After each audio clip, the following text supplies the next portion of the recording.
Neighbors surprisingly won the Oscar for Best Live-Action Short Film. This is all because it allowed countless exhausted parents who juggle work and childcare to see their true selves reflected in reality. That night, the wife was bustling around all evening, finally able to sit down and eat a few bites.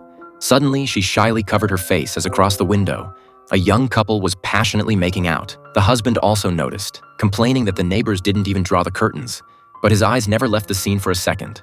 Not wanting to miss the most exciting part, they had been married for over a decade, and the passion between the couple had long faded. The image of the neighbors getting intimate reminded them of when they were newlyweds. The husband felt a bit embarrassed and told his wife to turn off the lights before watching. The wife wasn't happy about it. Why should we turn off the lights? We're not doing anything.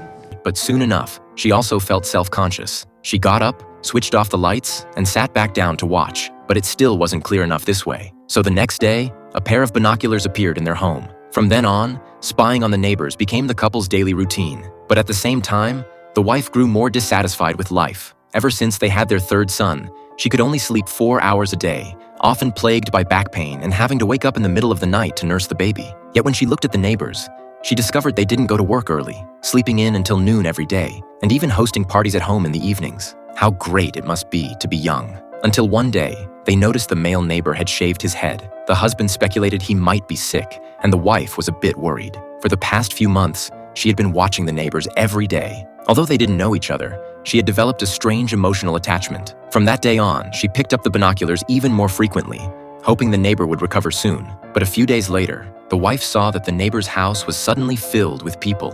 A woman gently leaned against him, as if accompanying him on his final journey. Then the neighbor was zipped up in a body bag. The wife hurried downstairs to see him off and console the woman not to be sad. To her surprise, Do you live in that building right over there? the wife was stunned. The neighbors had discovered she was spying, but the woman said that actually, he had also been secretly watching them. Because her husband couldn't have children, the young couple envied that they had 3 adorable kids. Even her waking up in the middle of the night to nurse the baby, in their eyes, was filled with sweetness. The wife felt a surge of complex emotions. Turns out she was both the voyeur and the one being observed, and the life she had grown tired of was the future that others yearned for.